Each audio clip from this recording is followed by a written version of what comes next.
Hello everyone, welcome back to my channel. আমি চাইনিকা চলে এসেছি আবারও নেক্সট পার্টের ভিডিও নিয়ে। ওখানে গিয়ে 1 মিনিটও লেট না করেও বেরিয়ে পড়েছিলাম ঘুরতে। তো প্রথমে গুরুদেব বাবার আশ্রম থেকেই শুরু করেছিলাম।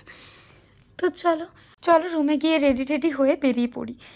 তো ফাইনালি রেডি হয়ে তো গেছি, সবাই একে একে আসুক দেন বেরাই, ঘুরে আসি। সি বিচের ধারে যাব এখন আমরা।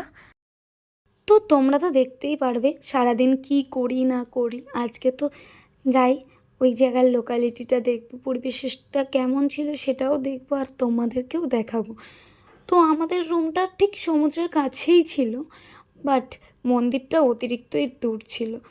তো যাই হোক, তোমরা দেখতেই পারবে আমরা কত দূরে ছিলাম, কি করেছি না করিনি। তো এখন তো যাই, দেন তোমাদেরকে দেখাই যে কেমন কি ছিল।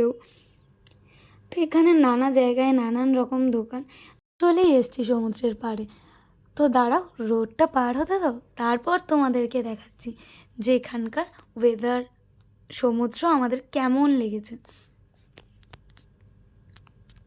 খুব সুন্দর না জায়গাটা, বলো? তো এখানে এসে মাকে ফোন করা থেকে শুরু করে দিদিভাইকে ফোন করা শুরু করে সবাইকে ফোন করি। দেন চলে এসছি রাত্রের খাবার নিতে। তো এখান থেকে বিরিয়ানি, চিকেন কষা এইসব নিলাম আর আঙ্কেলের জন্য ওই সাইড দিয়ে রুটি কিনে তো হোটেলে যাওয়ার জন্য রেডি। তো দেখতেই পাচ্ছ এখন আমরা হোটেলে যাব। সো দেখা হচ্ছে নেক্সট ভিডিওতে। পরের ভিডিওর জন্য অপেক্ষা করতে থাকো। Like, comment and share.